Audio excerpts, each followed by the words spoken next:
Hello everybody and welcome back to another sit down video. I've been doing a lot of these lately. I feel like they're my favorite ones to make, so hopefully you guys enjoy too. Before I get started talking about any of this, I just wanted to talk about what has been going on currently in the United States. As many of you might know, there has been a rise in anti-Asian racism and hate crimes over the past year. I think all of that really gained a lot of awareness this Thursday with what happened in Atlanta, and my heart has been really heavy this entire week. I just wanted to urge you all to educate yourselves on the history of Asian American racism in this country and around the world, specifically how Asians are presented in media and entertainment, because I think that a lot of that has shaped the way that these crimes have unfolded and the racism in general. It's all quite disturbing, and it's so disgusting, and the way that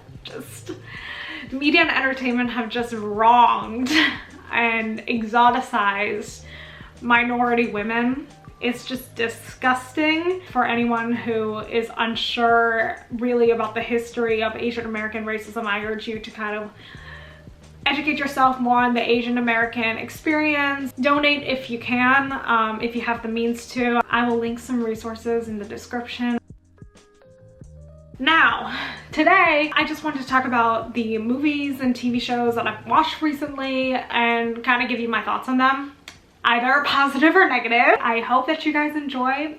And if you aren't subscribed already, you should subscribe. So the first TV show that I want to talk about is called Beacham House. And y'all, I had such high hopes for this show. I was really excited about it, and it just, oh my god, it just made me so mad. So this show takes place during the British Raj, so British colonial India, during the late 1700s. It basically revolves around this British dude who has just quit the East India Company, and he comes to this new big house, but it's more of like an estate. He comes with a maid and a baby, which it's implied that this baby is mixed race. It's definitely made clear in the very beginning that this man is the father, but who's the mother? Everyone's asking. Yeah, I was really excited to watch this show because it was also directed by the same person who directed Bend It Like Beckham, Gurinder Chadha. Sorry,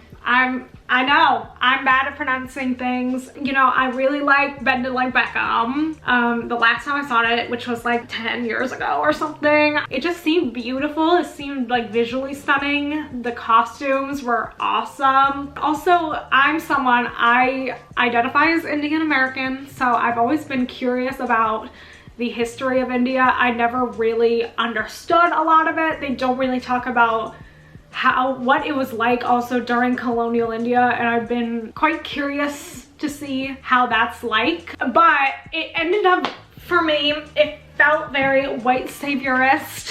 Yeah, it did. Not only that, I just feel like it was also very orientalist in the way that they portrayed Indian women. Again, with all this discussion about Asian women, how they're portrayed in entertainment, I think that oftentimes when something is written through a white male gaze and it concerns women of color, I think that women can often be exoticized if they're of color. Like, it wasn't blatant in this, but I also felt like the women just served mainly to amplify the white characters' storylines and serve as like supporting characters to that. And also the fact that literally these Indian women keep on falling for these white men who treat them like trash. I felt like they were just there to just be beautiful, exotic, new foreign creatures, if you will. And obviously that's not the case, but that's how I felt like they were presented to me, instead of being like viable choices for marriage or relationships. And obviously I know that this is a different time period. I hated the way they were treated. So I personally did not really like this. I don't think that a second season was coming out because I heard that this didn't receive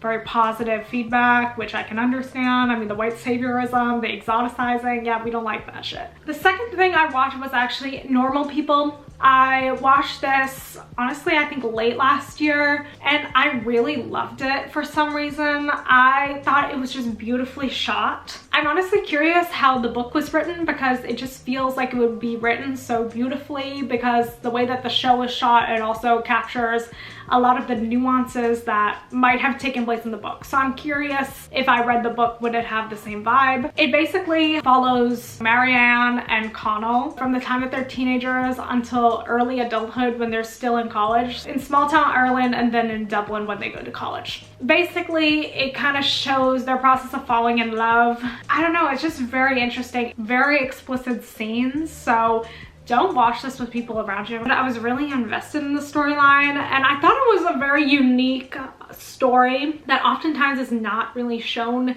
in entertainment. Marianne was extremely bullied in her school years before college. Connell was more of a jock and more popular, and they also come from two different social classes where Marianne is part of a wealthier family while Connell is from a not so wealthy family. So it kind of shows those types of dynamics too in navigating their relationships with each other. I recommend that if you are interested in that. The next one is WandaVision.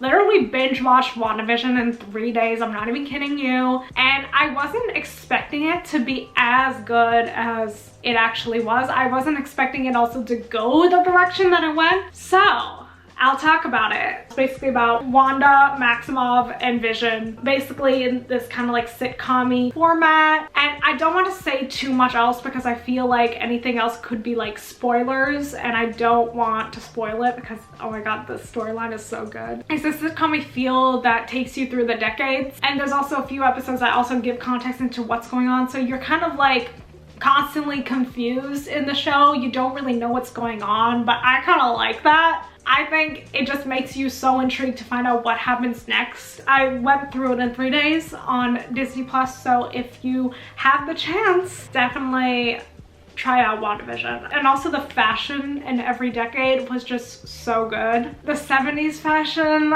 oh my god, I love it. The next one is actually Gone Girl, which is an older movie relatively to everything else that I've watched. And it basically follows the disappearance of this guy's wife. We really don't know what happens to her, but then slowly throughout the movie, I'm not going to give it away because a lot of it's confusing. Throughout the movie, you find out what really is going on behind the scenes in their relationship and also with his wife, which is really interesting. Rosamund Pike did a stellar job in this. She played that role just so good. Honestly, you know, in terms of storyline, I wasn't the biggest fan of it just because I feel like everyone raves about Gone Girl and this was my first time watching it. I just personally didn't understand what was so great about it. The acting was great. I loved the acting, but I didn't really like the ending. I just felt like throughout the movie I was so confused, and then at the ending it just didn't give me closure. You know, it was okay, I just didn't find it spectacular. The storyline just kind of fell flat for me, and that's why it's not like up there. Sorry, I know that's kind of rude, but that's what I feel. And the next one is also with Rosamund Pike in a relatively similar role. It's called I Care a Lot. And spoiler alert, she don't care at all.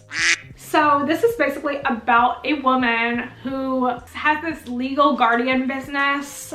What she does is she swindles old people and basically forces them to just be in her legal guardian program. Then often she'll get sued by the elderly people's relatives and then she'll fake everything. So she's like literally the worst. She's also pretty cold-hearted, like she wasn't Gone Girl. But the storyline, it's basically her doing this kind of stuff, and then eventually she kind of gets caught up with the Russian mafia. I don't think she was expecting that at all. Yeah, this one, I mean, again, it wasn't my favorite movie ever. It was just more of a time pass, like Gone Girl. Like in Gone Girl, I didn't mind her character as much. I mean, she was also kind of like not great. But like in this, I really didn't like her. I was like, girl, you were so not nice. It was more of me not liking her character. Obviously, she did a good job in her character in playing that. and the storyline was decent. It didn't make me that happy after watching that.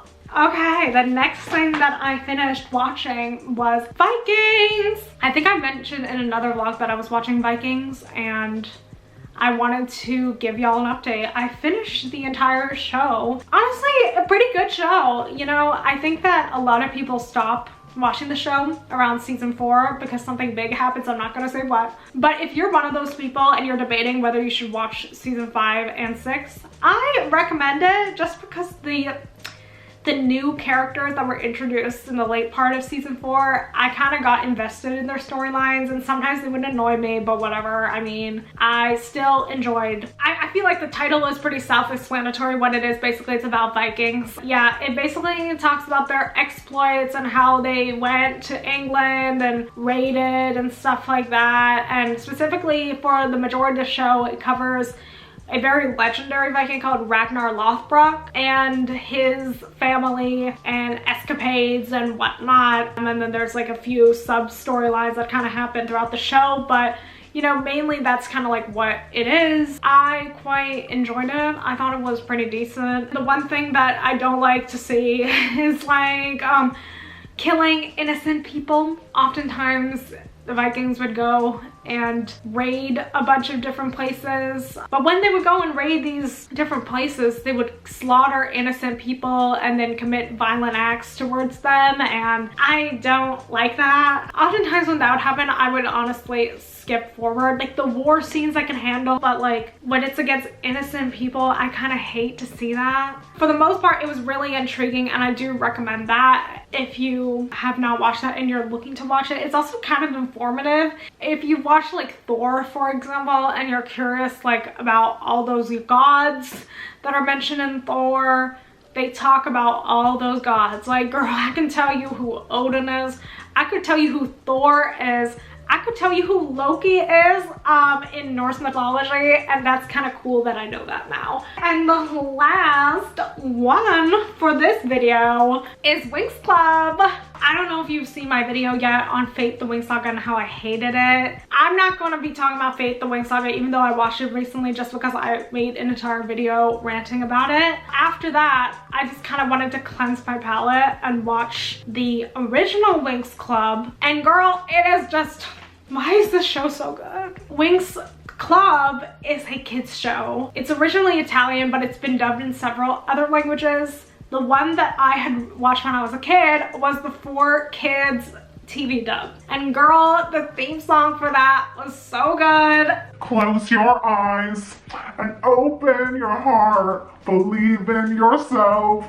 That's how it starts. I just had to. Oh my god. I'm really enjoying it. It just really takes me back, honestly. It makes me so happy for some reason. And like after watching WandaVision 2, I've just been in this mood where I just want to fantasize about having magical powers. You know, I just would love to have magical powers. So good. And my girls were all there. And I think that growing up, it's really nice to see yourself in one of the characters, and they all have different personalities too, especially after watching Fate the Winx Saga, which was not my favorite thing in the world. It just felt like my childhood was kind of ruined. It's nice getting to watch it. Those are the 7 shows that I kind of just wanted to talk about. I hope that you guys enjoyed this. I hope y'all are doing well. Please stay safe. Be sure to like, comment, and subscribe, and I will see you later.